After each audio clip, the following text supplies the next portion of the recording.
Hey guys, so I was watching a movie and it was in black and white, and there was a scene where it was like a love story, and so the woman was a school teacher, and then a man was coming to visit her while she was at the school. And so she sent the kids out to recess, and then the man comes up on the school campus and wanted to talk to her. And she was like, okay, kids, go out to recess. And then she goes to talk to the man, right? The lover, whatever.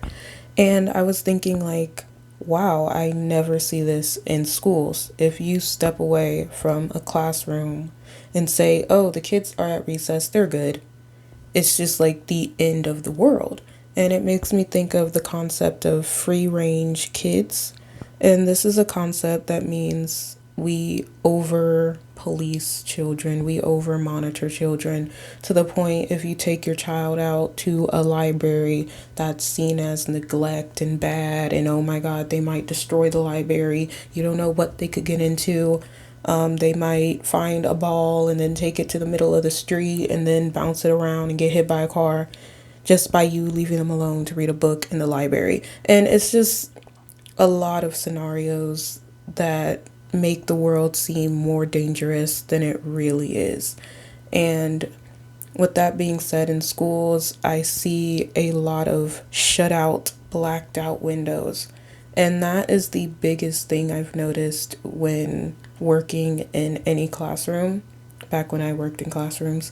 It's like you cannot see the sun. And that's wild to me. It really is, because I do remember having some classrooms with windows, and now they are blacked out as well.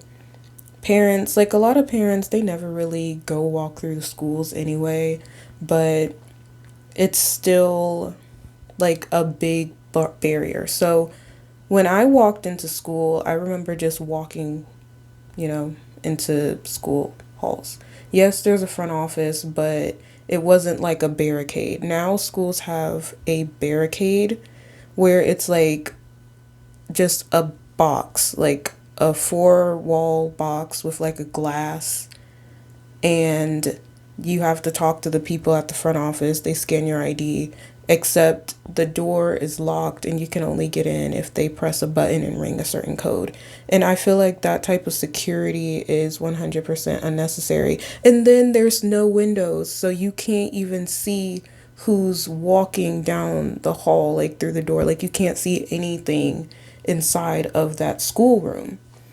And it's just crazy to me that it's like that. And then maybe you can walk through and take a tour of the school after hours, but like during school time, you're just iced out. And it's like, shouldn't you be able to know what's going on with your student or with someone you're involved with in your community?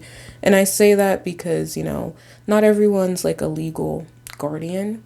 That's the other issue. Like, if you go to a school, someone has to sign a paper, say I'm the legal guardian. And then if that guardian doesn't update you on the list, which has happened, like parents want to pick up kids, friends want to pick up other people's kids, and they're like, well, you're not on the list. So even though you're here, tough luck. And then the kid will have to like stay at the school for who knows how long, because the school's legally not able to like let them go with the person they're supposed to go with because no paperwork. And this emphasis on filing the right forms instead of just talking to people face to face, building up honesty, building up trust. It's very much like kind of dumbs people down, where it's like, oh, well, I have to look at papers. Like, I don't know, but conflicts like that happen. But even then,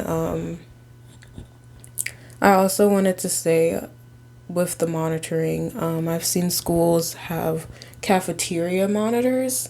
And I'm just like, what? Because when I was in school, we just go to the cafeteria. I've seen schools have monitors to tell kids when they can throw away their lunch. Because when I was in school, if I wanted to throw away my lunch, I kind of just did it. I never really felt this forcing of I have to sit at this table with my lunch tray and now someone has to make sure I line up to throw away my tray. Like, it wasn't like that. If I didn't want to throw away my lunch, it was probably because I just didn't feel like it. So, different things, a lot of monitoring. And then if you don't monitor, you're seen as a bad teacher. But it's just like these kids are not criminals. Like, and so, back to it, I wanted to say it leads to a lot of teachers not caring about parent involvement, not caring about community involvement. They kind of just see their job as I'm with these random students and I don't know where they come from, but I have to just make sure they sit in their chair and do nice things, like play nice with each other. And that ends up being like not a cool way of looking at teaching, because again, like there are parents who actually want to be involved and show up into classrooms and like sit in on a class, and they don't really allow that. They don't want avenues for that. They don't want parents to even have the background check to be able to sit in a classroom, because that's the biggest thing they'll say is like, oh well, they can't get in without a background check. Like, okay, just do the check. It's not that easy hard. It's not that big of a deal. But yeah, they just say things like that to me to keep parents and other communities, like community members, out of the schools. Because what if I wanted to be a teacher?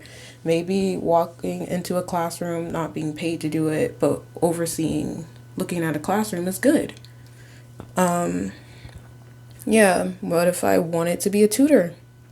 And then walking around classrooms would help me get to know the students, and then they can tell their parents, hey, I want this person to be my tutor or whatever.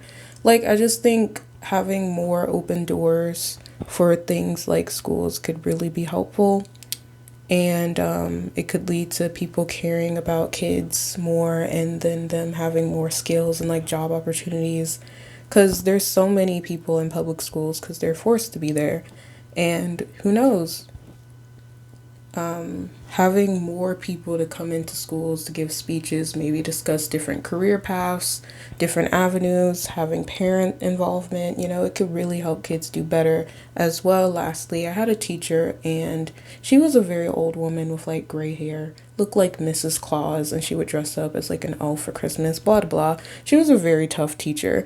However, she's retired now, but one thing she would do for students, she did like advanced classes, so I don't think she had that bad of kids as well. She was at like an A school, A middle school, so she didn't deal with that much stress, okay? But when she did have bad students, she would say, okay, I'm going to talk to your parents and I'm going to ask them about having you stay with me on my farm. And you'll meet my husband, you'll meet the cows, you'll meet the chickens, and you'll learn like about hard work and stuff like that. And the parent would always say yes. And then the kid would stay for like the Saturday and Sunday, wake up at like 5 a.m. and stuff. And then after that, the child didn't have any more behavior issues. And it's just like, of course, this is easy to say because her kids were already pretty good. Again, A school. Yeah, but still, that can help a lot with disruption, like just getting to know someone, and not even in a weird, creepy way, but like in a living life, being human way. So, yeah, they don't really want that. I don't know, but I think that type of connection is good. Getting more people involved and like helping each other and caring about each other. Da da da. Yeah, that's it.